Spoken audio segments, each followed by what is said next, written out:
Olá, quarto ano! Como continuo com saudades? Agora, vamos para a nossa videoaula de ciências? Então, peguem um livro e se preparem. Amado seja por toda parte o Sagrado Coração de Jesus eternamente. Meus amores, vamos relembrar.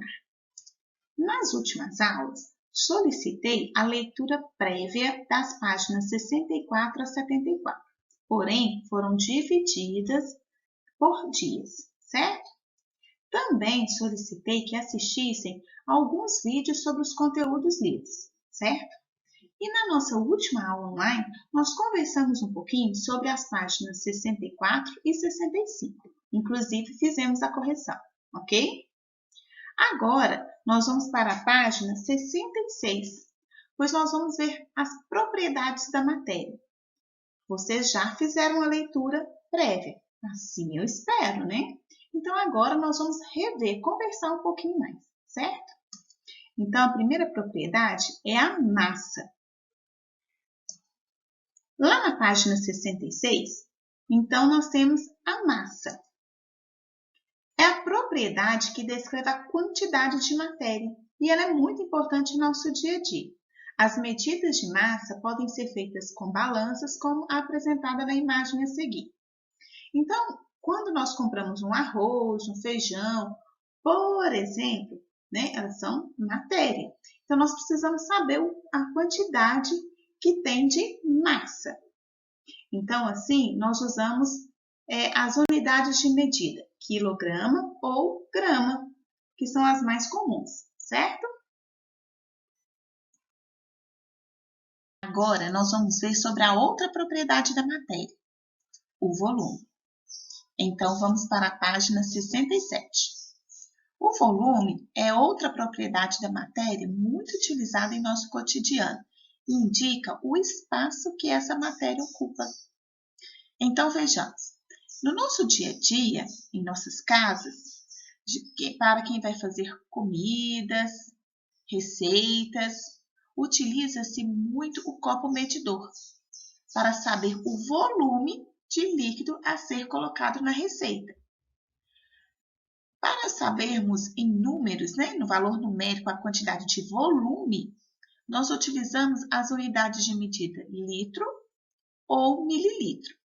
Essas são as unidades mais comuns, mas temos outras, certo?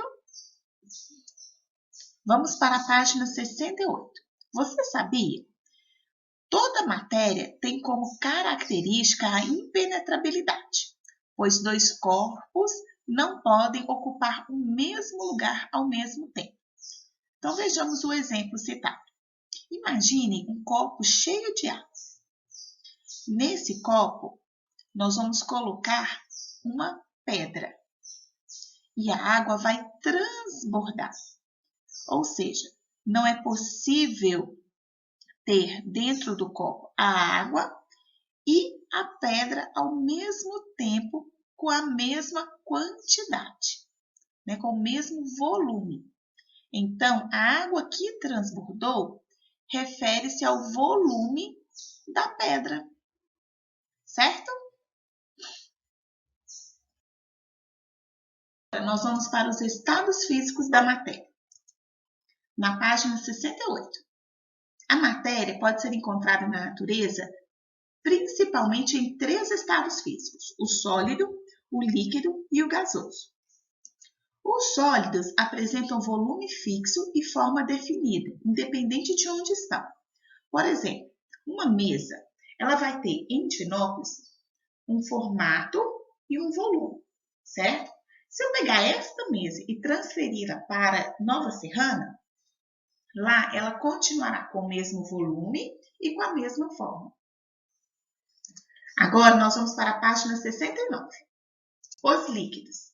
Eles têm volume fixo, mas não têm uma forma definida, adaptando-se ao formato do recipiente em que são colocados. Por exemplo, uma caixinha de leite, em que contém 1 litro, ou seja, o volume de leite. Esse líquido eu vou transferi-lo para uma jarra. Ou seja, 1 litro de leite eu coloquei dentro de uma jarra. Então, a forma fixa não vai ter, porque esse líquido vai adaptar-se ao formato da jarra.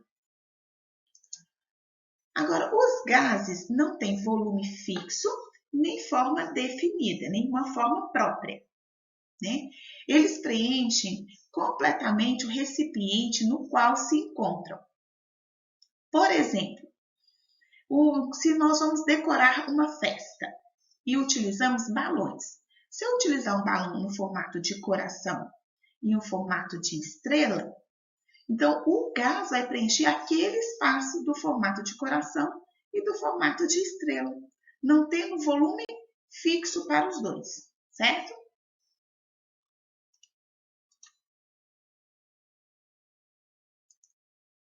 Agora nós vamos para a página 70, mudanças de estado físico. Então, como que nós percebemos a mudança de estado físico? De acordo com a temperatura. Isso nós utilizamos sempre no nosso dia a dia. Então, olha, as mudanças de estado físico podem ser consequência do aquecimento ou resfriamento dos materiais. Elas recebem nomes específicos, como mostra o esquema a seguir. Vamos observar bem este esquema. Aqui significa que a temperatura está aumentando. E aqui significa que a temperatura está diminuindo. Então, vejamos. Quando a matéria está no estado líquido e ela vai aumentando a temperatura, observem a setinha aqui. Aumentando a temperatura, ela passa pelo processo de vaporização. E aí, ela vai para o estado gasoso. Então, já mudou o seu estado físico. Quando ela está no estado físico gasoso e vai diminuindo a temperatura, observem, a seta, ela passa pelo processo de condensação ou liquefação. E aí ela volta para o estado líquido. Agora, quando a matéria está no estado líquido e a temperatura vai diminuindo, ela passa pelo processo de solidificação. E aí ela passa para o estado sólido. Mudou-se novamente o estado físico. Quando a matéria está no estado sólido e a temperatura vai aumentando, ela passa pelo processo de fusão. E aí ela volta para o estado líquido. Agora, quando está no estado sólido e a temperatura aumenta, ela passa pelo processo de sublimação e vai diretamente para o estado gasoso. Então, nós chamamos de sublimação.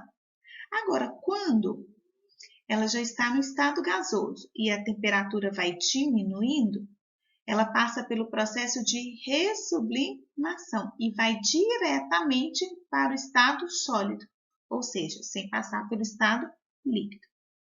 Aqui nós temos as definições. Na página 71, nós temos uma outra explicação também sobre a vaporização.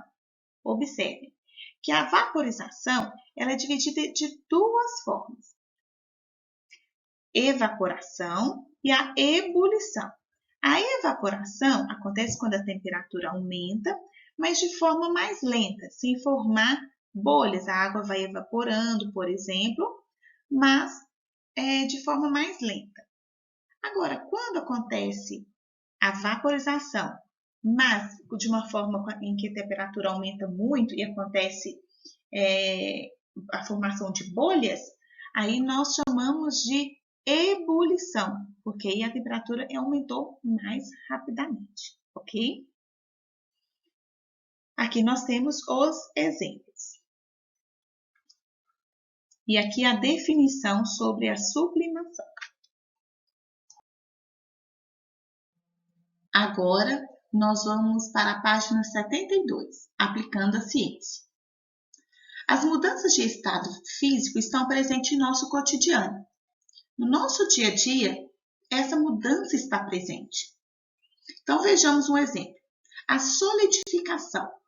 Quando nós queremos preparar um chup-chup, um picolé, então nós tiramos o suco, né, no estado líquido e diminuímos a temperatura, colocando no congelador e assim passando para o estado sólido.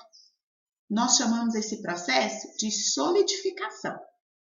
Agora, a fusão. A fusão tem ocorrido no meio ambiente em razão do degelo das calotas polares. Como que nós percebemos? Porque nós estamos poluindo o nosso meio ambiente, o nosso planeta, e isso causa o desequilíbrio no planeta. Então, lá está aumentando a temperatura e assim acontece o degelo das calotas polares.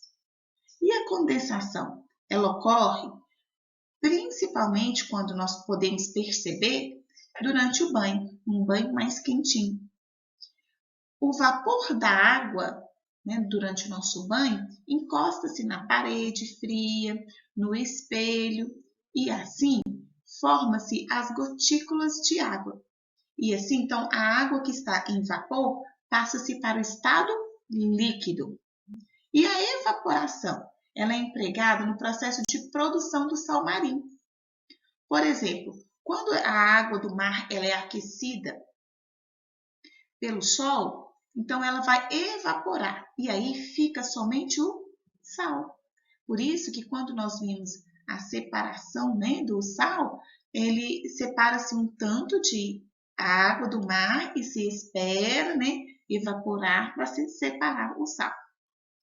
A sublimação ocorre com o gelo seco, que é um material também feito, né, de gás carbônico. Então, a sublimação ela está no estado sólido e vai direto para o estado gasoso, ou seja, ela não passa pelo estado líquido, certo?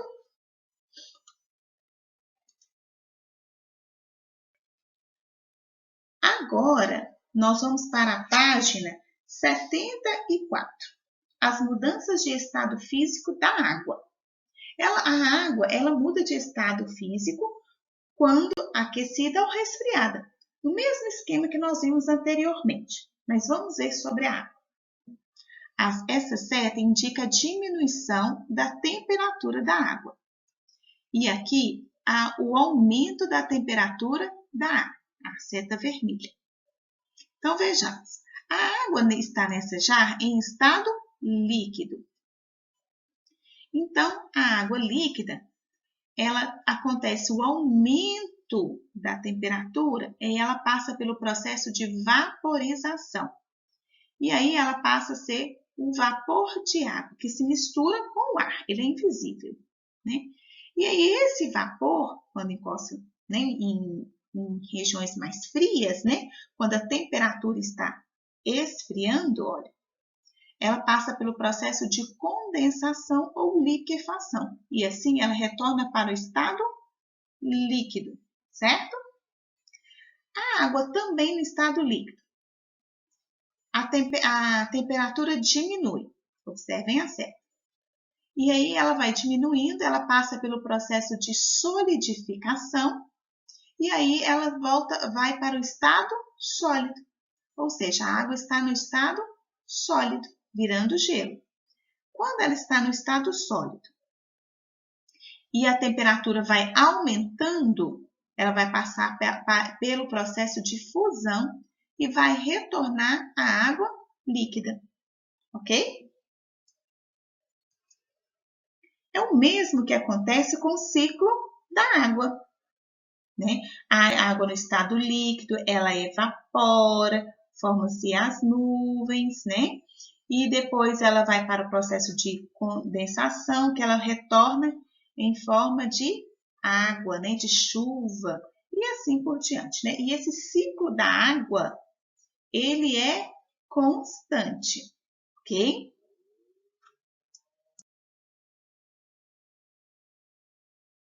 Alguns lembretes importantes. Sigam um cronograma de estudos semanal. Façam sempre a verificação das atividades, ou seja, confiram se vocês fizeram todas as atividades. Preparem-se para a nossa aula online de ciências, que será quinta-feira, dia 14/5. Lá faremos a experiência e também teremos algumas questões sobre o nosso conteúdo, certo? Continuem fazendo tudo com muito empenho, capricho e dedicação. Beijos com gostinho de saudades. E Deus nos abençoe.